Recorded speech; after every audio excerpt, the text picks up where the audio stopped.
Well, welcome to our satsang. Thank you for joining us. It's always a pleasure to have this time together, and what a joy it is that we've chosen to spend it in this manner, in satsang and friendship, sharing some of the ancient teachings around fear and developing courage as an antidote to fear. This is our topic for tonight. And of course, enabling some chanting, prayer, and meditation. So we hope that you're comfortable in a good space for meditating, and yeah, it's good to see all of you here. I'm going to ask that you just maintain your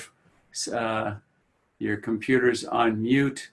I'll go ahead and begin here by muting everybody, but allowing you to unmute your own phone as appropriate. I think it'd be nice for us to begin with a chant together. And it's always good. One of my favorite is, I am the bubble, make me the sea. And so we welcome you again, remaining on mute yourself, because if we all had unmuted, the audio would come through rather poorly. So, but do chant out loud there in your own space. If you don't know the words, it's a very simple chant. I am the bubble, make me the sea. And we'll repeat those words over and over again. But we'll begin tonight with that realization that we are never alone. We are always connected to the infinite ocean of bliss. And just close your eyes and tune into your heart and really chant from your heart. So do thou, my Lord, so do thou, my Lord, thou and I never apart, thou and I never apart, wave of the sea dissolves in the sea. Wave of the sea dissolves in the sea. I am the bubble, make me the sea. I am the bubble, make me the sea. Make me the sea, oh make me the sea. Make me the sea, oh make me the sea. Wave of the sea dissolves in the sea. Wave of the sea dissolves in the sea. I am the bubble, make me the sea. I am the bubble, make me the sea. So do thou, my Lord, so thou, my Lord, thou and I never apart, thou and I never apart, wave of the sea dissolves in the sea, wave of the sea dissolves in the sea. I am the bubble, make me the sea. I am the bubble, make me the sea. Make me the sea, oh make me the sea. Make me the sea, mother, make me the sea. Wave of the sea dissolves in the sea. Wave of the sea dissolves in the sea. I am the bubble, make me the sea. I am the bubble, make me the sea. Make me the sea, oh make me the sea. Make me the sea, mother, make me the sea. Wave of the sea dissolves in the sea. Wave of the sea dissolves in the sea. I am the bubble, make me the sea. I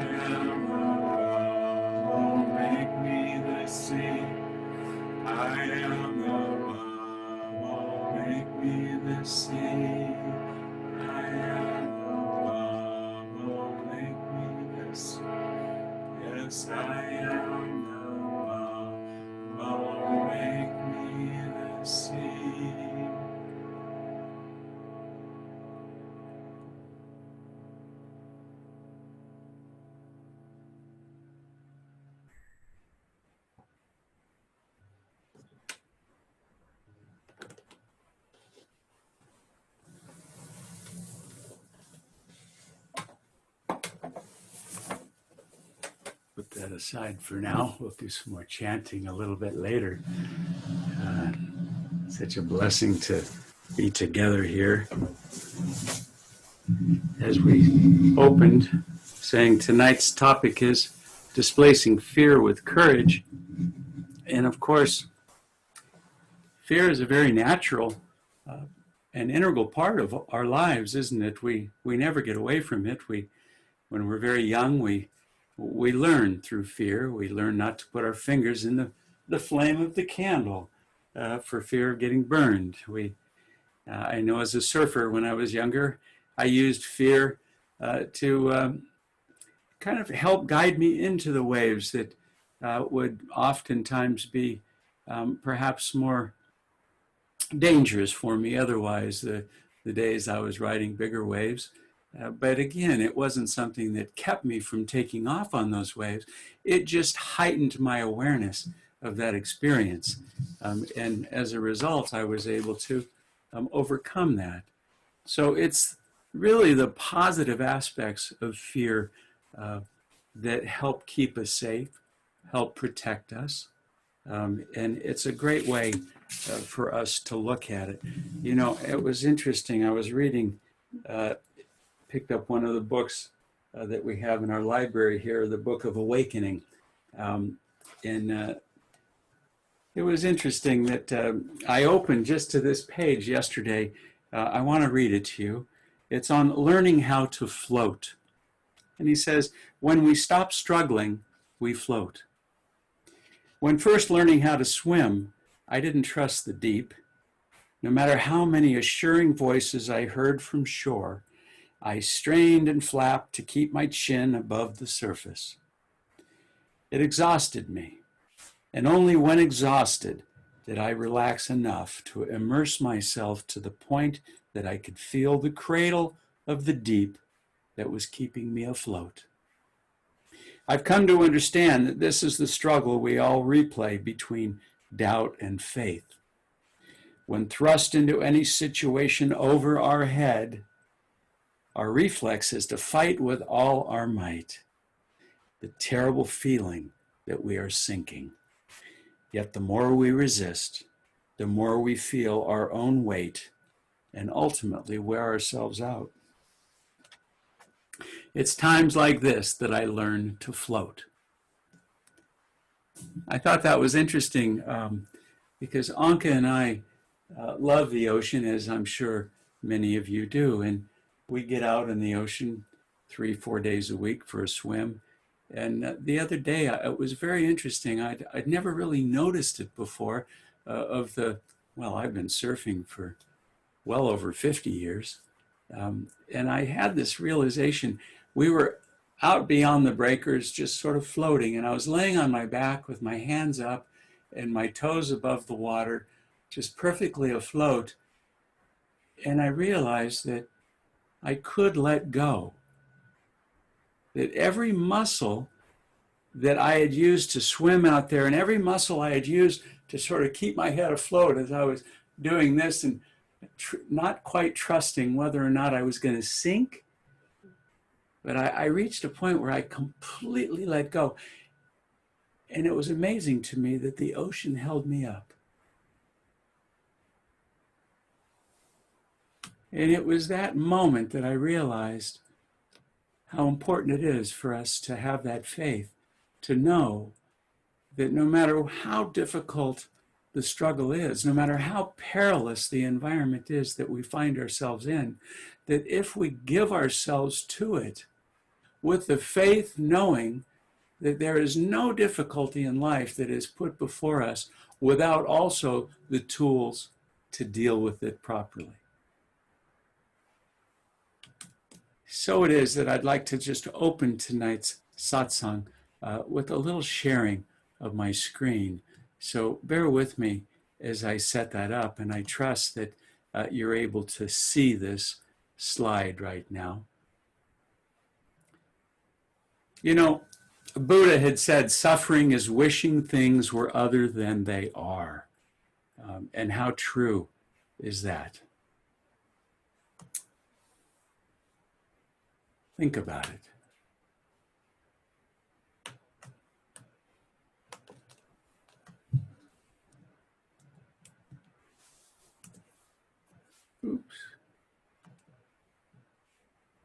Excuse me one moment. I'm trying to figure out how this works. It wasn't too long ago, and some of you might remember this. John, I know you do. I'm not sure if others, we had it here, but there was a time a few years back we had a flotation tank. And I would go into that tank every day and float for an hour or two. And again, it was an amazing experience. When I first began to learn to float, now keeping in mind that we call these sensory deprivation tanks, the reason being is, unlike this image, there is no light, there is no sound, there is no smell, no sense of feeling. The water itself is heated to the body temperature, so you ultimately can tune all of your energy inwardly and retrieve that energy away from the five sense instruments. And what an immersive experience it is. I'll tell you, for me, it took me about three times, three different sessions, I'll call them, in the immersion tank to truly relax. Even though I was floating in a controlled environment, it wasn't out in the deep ocean, there was no big waves, the water depth was maybe 12 inches, and I'm laying on my back in the most comfortable position conceivable. I would go inward and I would query my body to find that I was finding elements of tension. And the deeper I would go, the more of this tension would reveal itself to me. And I would use my breath to expand that area within my body where I was holding that tension. And I found it literally took me, I would say 5 hours of floating experience before I could truly float completely. And that's such a good reminder, even when we're not in a flotation tank. I'm sure most of us don't have access to that every day. But even just sitting on a sofa, when we think we're relaxing, we're probably holding quite a bit of tension in our body, and our mind is still thinking about things, or we keep ourselves occupied watching TV or listening to something. So just, with the exhalation, we can go into such deep relaxation. It was really an amazing experience. You know what else happened? Once I learned to completely give myself into the experience and trust that it was safe, that there was no judgment, that there was no right or wrong, there was no expression of Maya, then I started to come into direct contact with Maya. It was an amazing thing to realize that the storm of Maya is creating these waves of disturbances in our mind constantly. Even as the body is relaxing, the mind is going round and around. And we all know that, of course. We'll experience it tonight when we sit into our meditation, won't we? We'll find how difficult it is to quiet that mind. Well, in the environment of the sensory deprivation tank, it expressed itself in the most unique way. I would be in this perfect state of bliss, in this perfect state of physical relaxation, and all of a sudden, I would feel a twitch in my body. It was as if a muscle spasm occurred, just a twink, and I would go, oh, that's interesting. I just had this twitch. And I would just go, okay, well, that's fine. And the next thing I know, I'd feel this twitch in another part of my body, say my shoulder, the same kind of thing, a twitch. And I'm going, wow, what's going on here? And then it started moving, and down in the lower part of my leg, in my shin, I would feel this twitch. What happened next literally blew my mind. I felt a twitch outside of my body. It was no longer the muscles of my body twitching. It was the space around me that was twitching, that I was connected to. I was truly outside my body. And I had this physical expression of that going on while I was in this sensory deprivation tank. It was a fascinating experience. I would ask that you try this sometime, maybe in the bathtub or in a pool, jacuzzi, out in the ocean, but try to see how easy it is for you to just purely float. You can do this in a bathtub, even just with your arm. Just try to let your arm float completely free of any tension at all. I think you'll find it's not as easy as it sounds, but it's a really beautiful experience to draw your energy inward and learn to truly relax.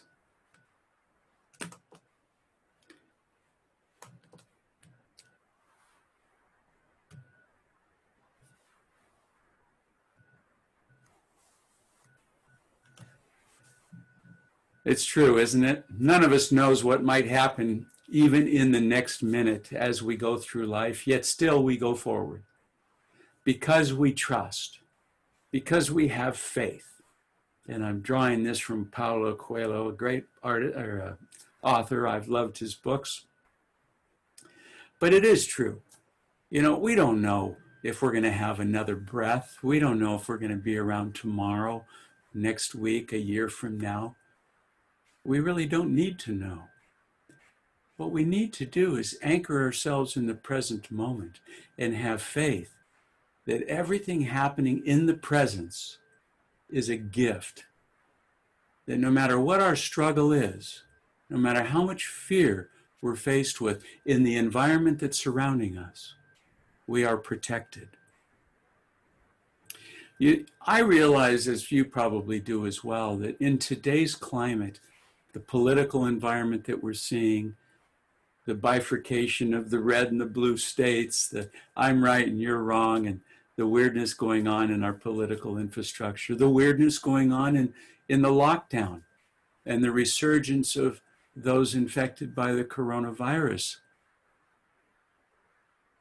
The challenges going on in the Black Lives Matter movement, looking at systemic racism that's inherent in the DNA of our culture.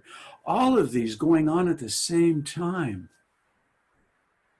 And the symptoms of all of that are leading people into despair, into the fear of not having enough money to pay their mortgage or their rent, or even to feed their children. It is a difficult time. But it's also a wonderful time. It's a time for us to reflect, to increase our sadhana, to get to know who we truly are. How are we responding to these circumstances? It's been said that you can't become who you want to be until you accept truly who you are. And so it is that we need to expand our little self beyond the physical body. We need to be able to tune to the greater reality that we are one with the infinite and never separated. Pope Francis had said, faith is not a light that scatters all the darkness around us, but a lamp that guides our steps in the night and suffices to be enough for the journey. What a beautiful sentiment. Yogananda had said that fearlessness means having faith in God, faith in the Creator of all that is, faith in His protection, His justice, His wisdom, His mercy, His love, His omnipresence. For to be fit for self-realization, we must become fearless. We must realize that thou and I are never apart. Yes, I may be a bubble, a separate wave on the ocean of infinite bliss, but I realize that all that's happening in this physical realm is nothing but a movie, a play of dark and light on the screen of life. And so it is that we hope that your choices reflect your ultimate hopes, your ultimate intentions and dreams, and not your fears. Because it's true, isn't it, that as we think, so we become. And it's true that the more we reflect on the fear or the circumstances that are surrounding us in life, the more we concentrate our forces on those, the more we are battling the circumstances surrounding us, the less that we're enabling ourselves to float, knowing that we're being held up by something greater. One of my greatest chapters in the Bhagavad Gita was the one in which Lord Krishna took, under Arjuna's request, he takes the chariot down the center of the battlefield of Kurukshetra so that Arjuna can survey both sides. The Kauravas on the one side, all of this sense perceptions, what were all of his known experiences in life, everything that he knew and loved, reflected as his family in the esoteric, sort of metaphorical sense. And on the other side, his brothers, the Pandavas, representing righteousness, spirit. On the one side, the physical sense, on the other, spirit.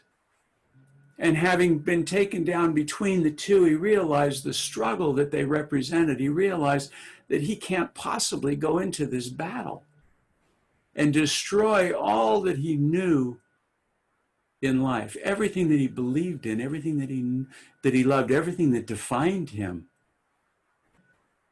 He threw his bow and arrow down on the ground and he pleaded with Lord Krishna, please, I cannot go and do this, killing off my family. And of course, Krishna's response was beautiful. You cannot kill that which never lived. And that which truly lives never dies.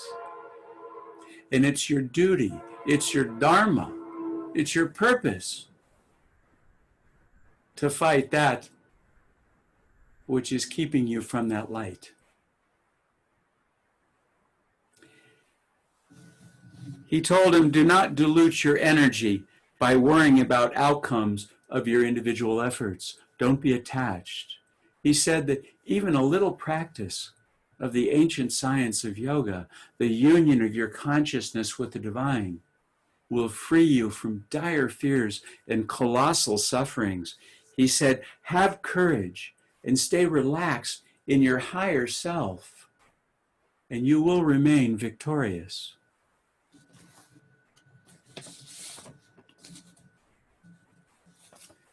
How do we overcome fear? Well, first, we can view life as a learning experience, like any day at school. You know, Yogananda, our great Gurudev, he had said, life is a school. We come here to remember who we are. We are saints having a human experience. And out of that human experience, we get drawn into the physicality of it all. We get drawn into the five sense instruments. We define all of our reality out of the perception of those sense instruments. If we move through life, every moment of life as a student, and we make life an adventure, then it becomes fun. We can show up every day, awake and ready, as Yogananda would say, willing to learn something new, and trust that whatever comes, whatever we're faced with, does so for a perfect reason, to serve us. Things are happening for us, not to us. And no matter how hard the struggle is, the answer sits right next to it. When we can still the mind long enough, that answer will reveal itself to us, always. Every situation brings a blessing, whether it's obvious to us or not, and whether we perceive it instantly or not. Everything is happening for you, not to you. And so recognize that all circumstances in life are temporary. They're neutral. You can make them positive or negative. It's your choice. You have free will by how you respond to them. But nothing in this world is everlasting. Yes, it's true. We will get over it. Yes, we will get through all of this. All the struggles we're faced with today. Coronavirus in 10 years from now will be in the background along with the pantheon of other viruses that we live with day in and day out. Whether we have a Democrat or a Republican or an independent or a black or a woman or a Hispanic in the Oval Office, well, that will change too. Like the waves on the sea that buffet us around, or the clouds in the sky, or the phases of the sun and moon, everything will change. We can ride those waves of change just like a surfer, just like a swimmer. We can flow with the rhythms of the tides as they come in and they go out. It's far much more fun than trying to resist that. You will never change the world and the world's predisposition to duality. Maya is Maya. Maya will always exist in this dimension, in this plane of existence. Every atom is dual. It has a positive and a negative charge. Every argument has a yes and a no. Every Democrat has a Republican. We will not escape that reality, but we can transcend it, and we can enfold a higher reality, that we are saints having a human experience, and as part of that experience, we are endowed with the inalienable right of perfection, of love, of joy. We are Sat Chit Ananda. We are consciousness itself. We are self-aware. We are awake and ready, and we are blissful. Train your mind to work for you and not against you. And it is a process. Recognize that every waveform that the mind is engaged in is in fact created through your own will, through your own expression, through your senses, through the brain processing those sense images into neural networks, through the feelings that you have, the emotional feelings, I will call them. Choose resonant energies that are uplifting. Listen to music that is spiritual and vibrational and uplifting, that makes you happy and joyful. Take it with you wherever you go. Master had said chanting is half the battle. This is what he's talking about. By chanting, we are bringing that vibration into our lives. We are spiritualizing our lives. We're not just chanting once a week or before we meditate. Anka and I, throughout our day, we find ourselves chanting as we're washing the dishes, as we're bathing, as we're cooking, as we're eating, as we're gardening. No matter what we're doing, we're raising our consciousness beyond the physical. Instead of clinging to the one little wave or another, one little argument, one little perspective, we are choosing to enjoy all of it. We are riding it like the surfer. And instead of trying to see life as we wish it would be, we embrace it for what it is. As Buddha had said, pain and suffering is only going to come to those that wish life to be other than it is. Change yourself, and you change the world. It's really that simple.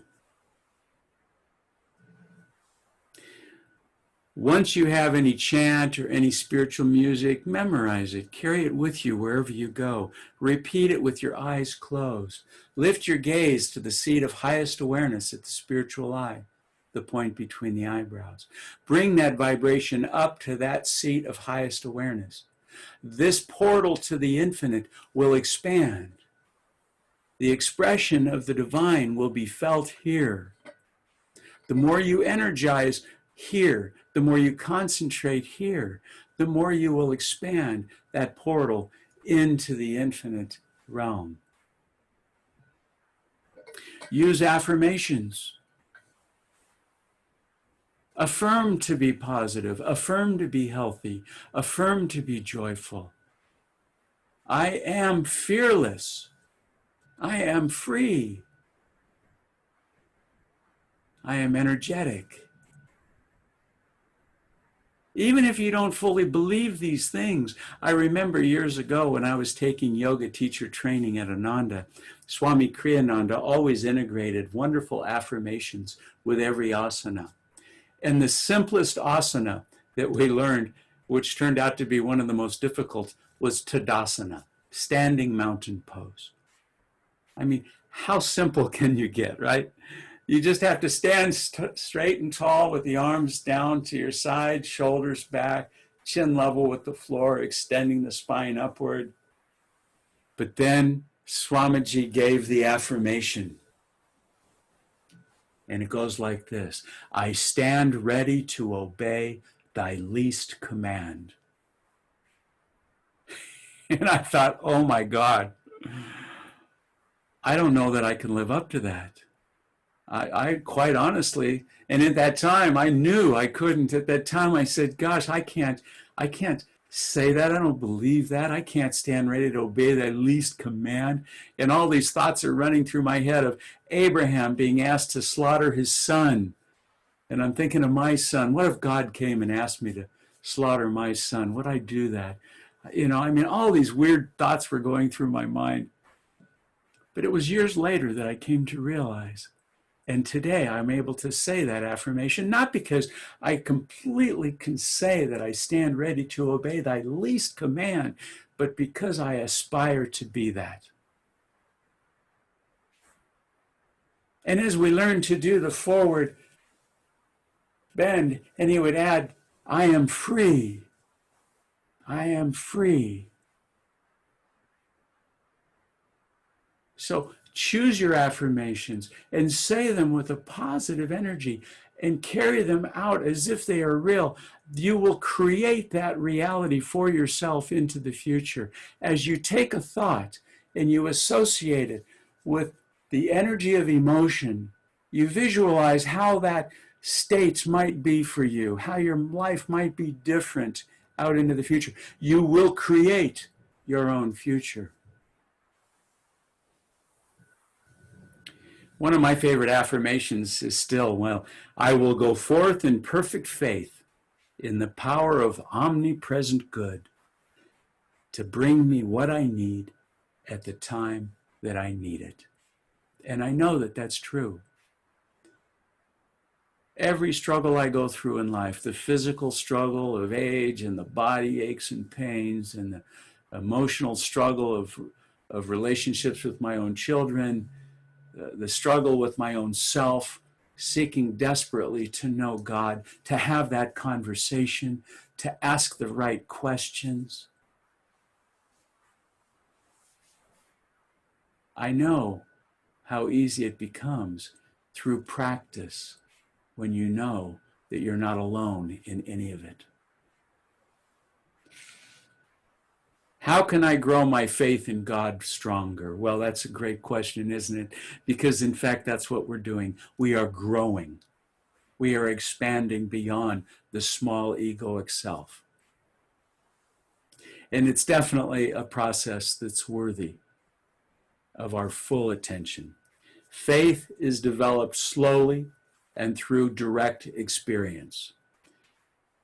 We don't just get there by thinking about it. We don't just get there by reading books, no matter how great those books are. We practice the teachings. We practice the presence of the divine. We chant and we pray and we talk to God from our heart.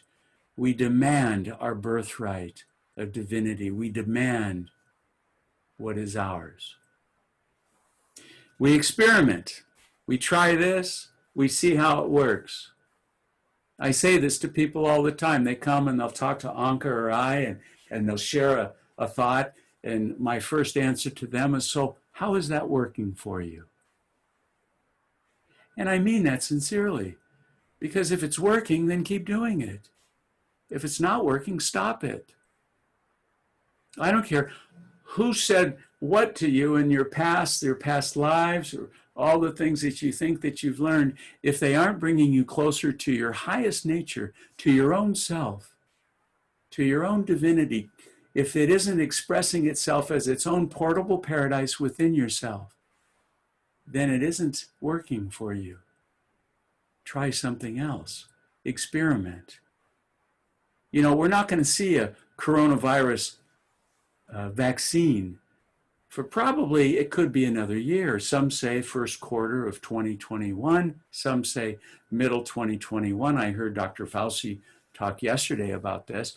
The fact is there are 4 vaccines that are being clinically tried right now. There's over 20,000 people that are participating in these clinical trials. It's trial and error. And they're not worried about, does it kill the virus? They're worried, is it going to kill the person taking it? Is it going to damage the liver, the kidneys, the lungs, the respiratory system?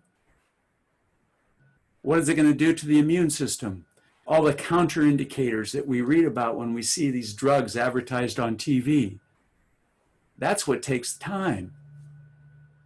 We already know how to deal with the virus. We're not sure yet how we can deal with the human condition as a result of that. And that's what it takes time. This is clinical trials. Practice your own clinical trials and your own spirituality. Try a certain chant. Try an affirmation. Repeat it over and over and over after a couple of weeks. How did it change you? How do you now feel? Is it expanding your consciousness? Is it making you happier? You know, as Krishna said, even a little practice of that ancient science of yoga, a little practice, he said. He didn't say meditate 8 hours a day. He didn't say every waking moment love God or you're never going to know him. He said a little practice will free you from dire fears and colossal suffering. A little practice. That's the key word. So begin where you can. In the smallest amount, make it your own. Internalize it, practice it. Whether it's an affirmation, a chant, a food that might work for you or not, but become more self-aware. Put yourself in your own sensory deprivation tank and find out as you start to float freely and giving yourself to the divine. Start to feel that your consciousness is going to start to extend beyond the body. It's going to start pinging outside of your physical sense, your physical self. You'll feel yourself expanding into infinity. You'll know that you truly are one with all that is, that you are the bubble that has become the sea.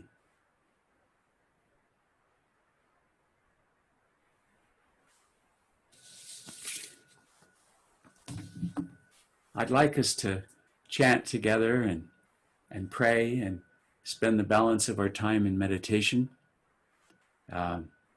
We'll have about a 30-minute meditation that includes our chant. I have a timer that's set here. We'll meditate in silence. I do encourage you to practice whatever technique works for you.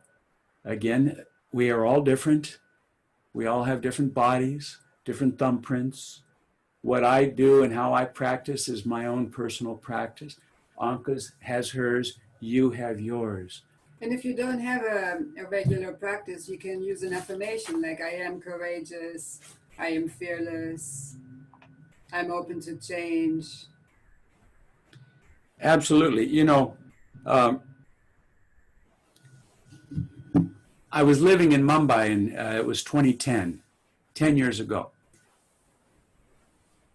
And I just moved there, and I was starting a meditation group in Mumbai that had sort of fragmented over the years. It had started some years earlier by a Swami, a renunciate friend of mine, but he had moved away. So he had asked me if I'd be willing to lead meditation on whatever frequency I was able to, and I said sure. So I did. We started this meditation group, and we'd gather each week somewhere around Mumbai. But anyway, it was just about 2 weeks into this, and I get this phone call one Saturday morning from Dr. Aditya is his name. He's a wonderful Swamiji living in Pune. And he says, Casey, I'm to teach a class in Worli, a suburb of Mumbai. And he said, my motorcycle is broken down. I'm not going to make it to the class in time. Would you be willing to step in and substitute for me? And I thought, wow, I'm not sure, I don't know what you've been teaching. He says, just go in and wing it. You'll be fine. And I thought, all right, so I'll certainly do my best. So I shoot across town and I go to this place, and it was a yoga studio, and I met the owner, and he says, so where's Dr. Aditya? I said, he's not going to make it. He's asked me to come. And he's looking at me kind of like, who are you? This white Westerner, and you're going to teach this class.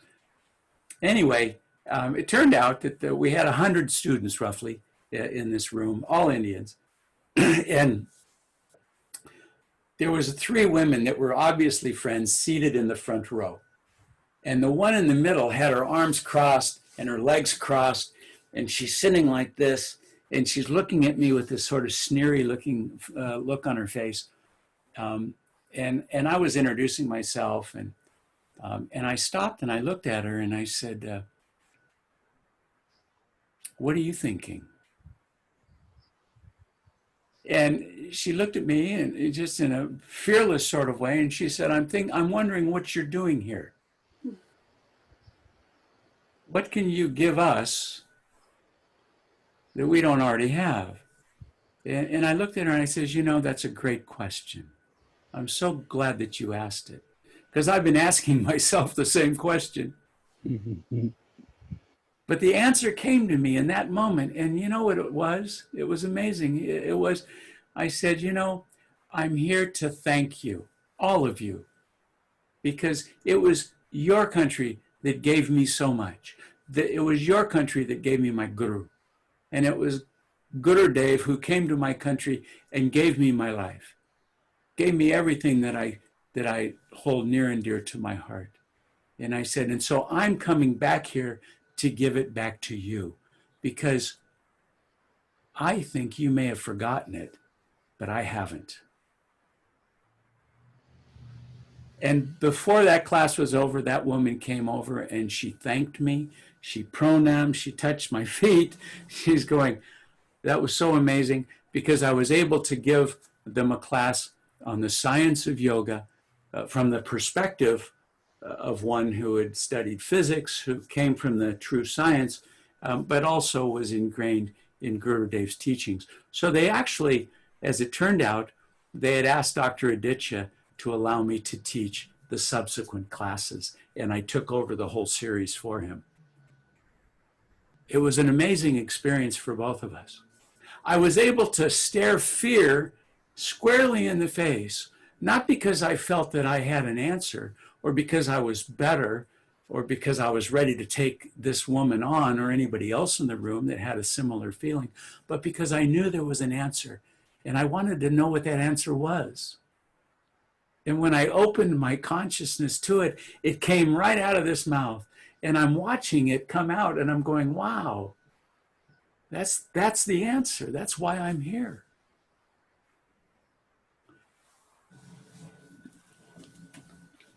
So as Anka said, as we go for our meditation, let's sit upright. Always important to keep the gaze uplifted to the point between the eyebrows, the seat of highest awareness in the physical body. Always important for us. And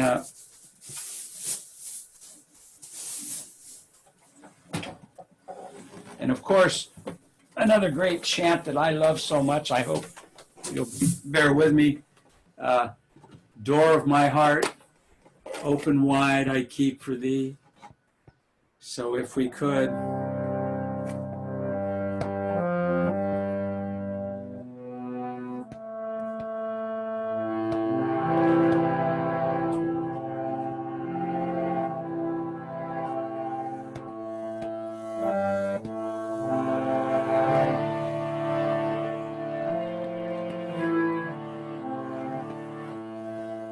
Door of my heart, open wide I keep for thee.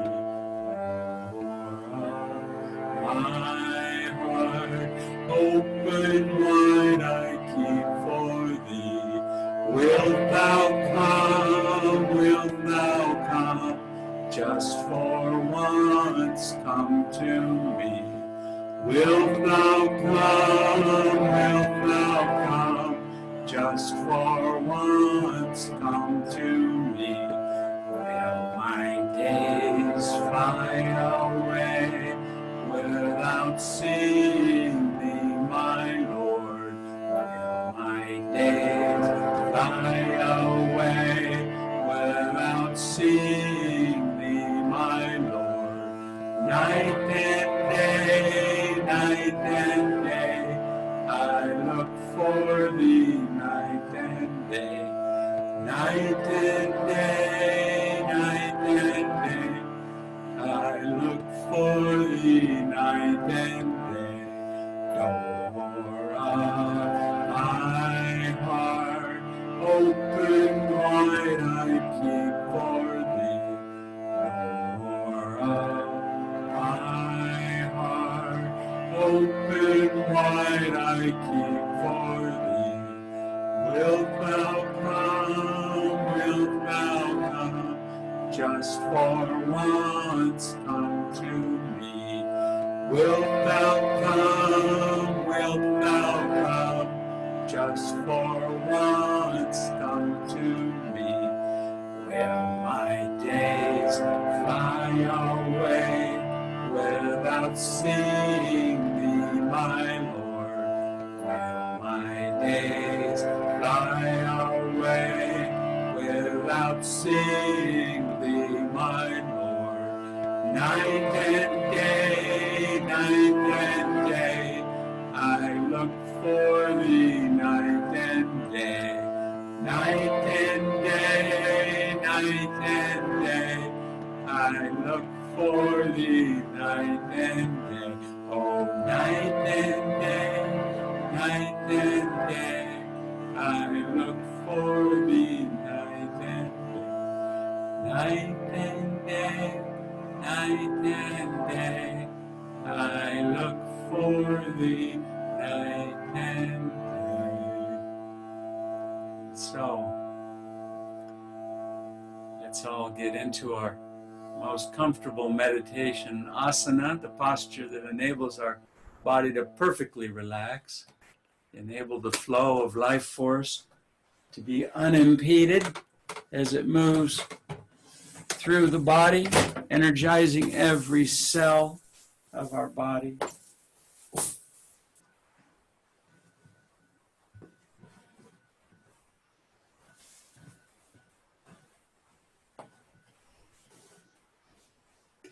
And if you will, let's bring our hands in pranam and pray together.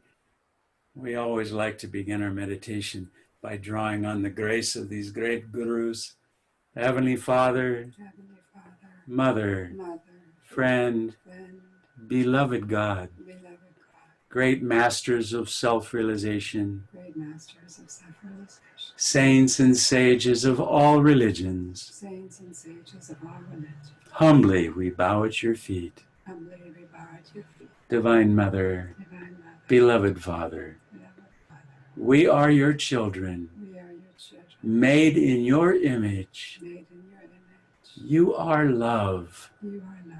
We are love. We are love. You are joy. You are joy. We are joy. We are joy. You are courage. You are courage. We are courage. We are Help us to remove help us to remove all the veils of ignorance all the veils of ignorance that separate us from knowing Thee. that separate us from knowing Thee. We are your children. We are your children. Bring us home. Bring us. Om Shanti, Shanti. Shanti. Shanti. Amen.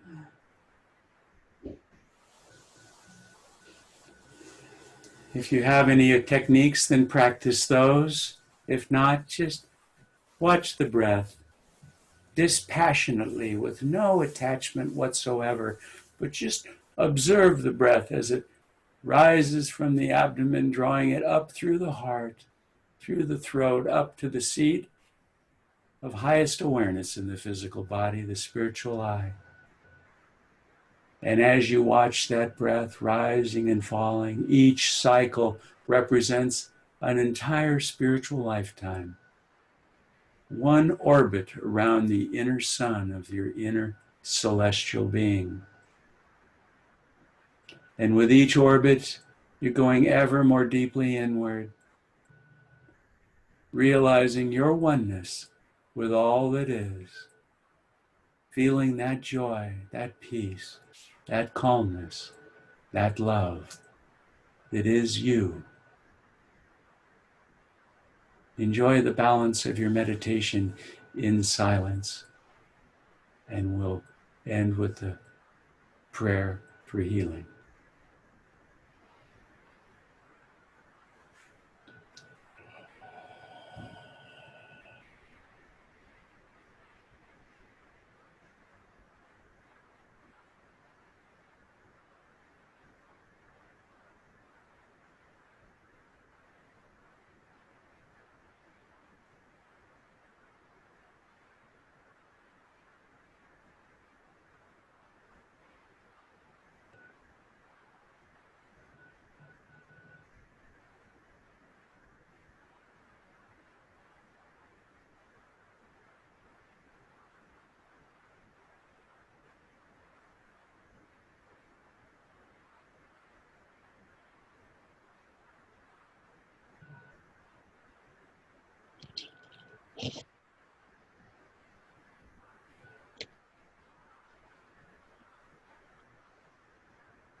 when the ground is shaken under.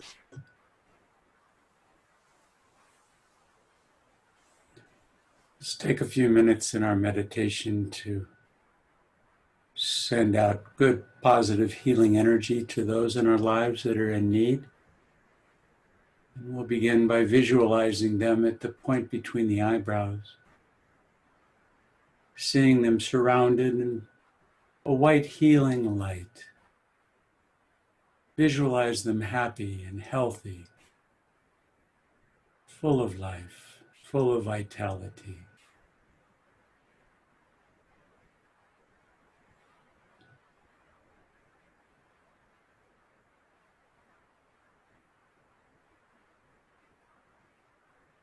And with that vision at the point between the eyebrows, bring your hands in pranam over the heart. And with the full devotion and concentration, let's invoke this healing prayer. Heavenly Father, Mother, Friend, beloved God, great masters of self-realization, saints and sages of East and West, humbly we bow before you. Divine Mother, Thou art omnipresent. Thou art in all thy children. Manifest thy healing presence in these bodies, minds, and souls. And rubbing the hands together, let's send out our conscious cosmic energy in healing waves to those in need, on waves of Om for healthy bodies. Om.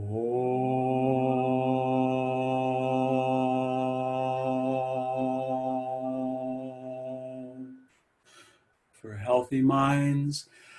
Om.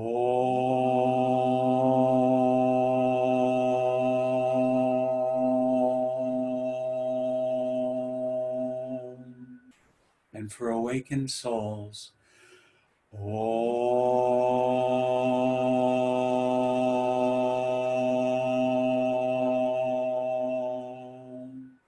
And on one final wave of Om, let's send out this love and light to all living beings on this planet.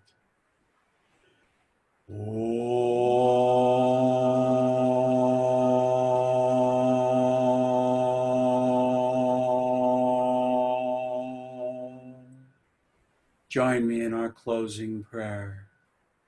Heavenly Father, Divine Mother, Friend, beloved God, Lord Jesus Christ, Bhagavan Krishna, Mahavatar Babaji, Lahiri Mahashaya, Swami Shri Yukteswar, and Paramahansa Yogananda, saints and sages of all religions, humbly we bow before you. Divine Mother, may your love shine forever on the sanctuary of our devotion, and may we be able to awaken that love in all hearts. Om Shanti, Shanti, Amen. Namaste.